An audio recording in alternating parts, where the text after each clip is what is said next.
السلام علیکم۔ SN Islamic history میں خوش آمدید۔ بسم اللہ الرحمن الرحیم۔ نبی صلی اللہ علیہ وسلم کی ساری اولاد ماں سوائے حضرت ابراہیم کے حضرت خدیجہ رضی اللہ عنہا ہی سے تھی۔ نکاح کے بعد نبی صلی اللہ علیہ وسلم اپنا اکثر وقت اللہ کی عبادت میں گزارنے لگے۔ جو نبوت کے ملنے کا وقت قریب آتا گیا، شوق عبادت اور فکر قوم بڑھتا گیا۔ حضرت خدیجہ رضی اللہ عنہا آپ صلی اللہ علیہ وسلم کو کئی یوم کا کھانا تیار کر دیتی۔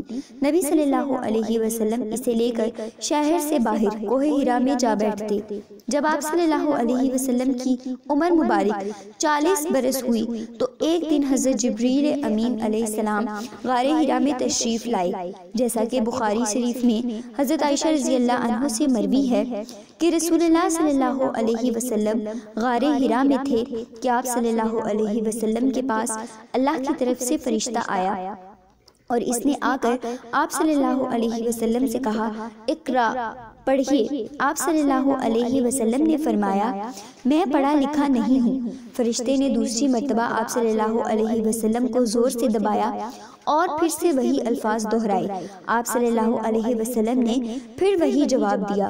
تیسری مرتبہ حضرت جبریل علیہ السلام نے زور سے دبا کر کہا، اقرا بسم ربک الذی خلق۔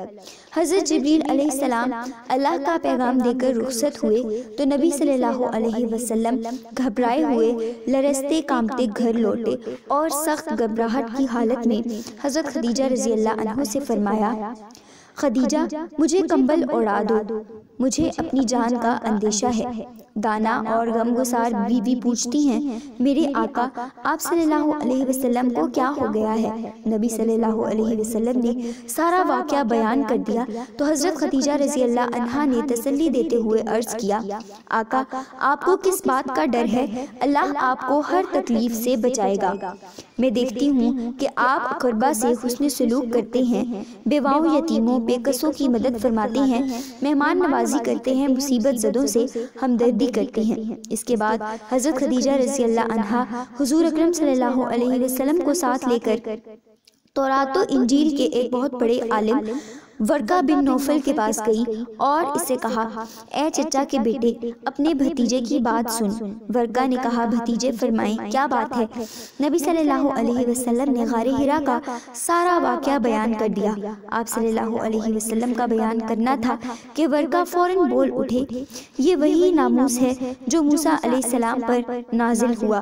پھر بڑی حسرت سے کہنے لگے، کاش میں اس وقت تک زندہ رہتا، کاش میں اس وقت جوان ہوتا جب تیری قوم تجھ کو یہاں سے نکال دے گی۔ آپ صلی اللہ علیہ وسلم نے پوچھا، کیا میری قوم مجھ کو نکال دے گی؟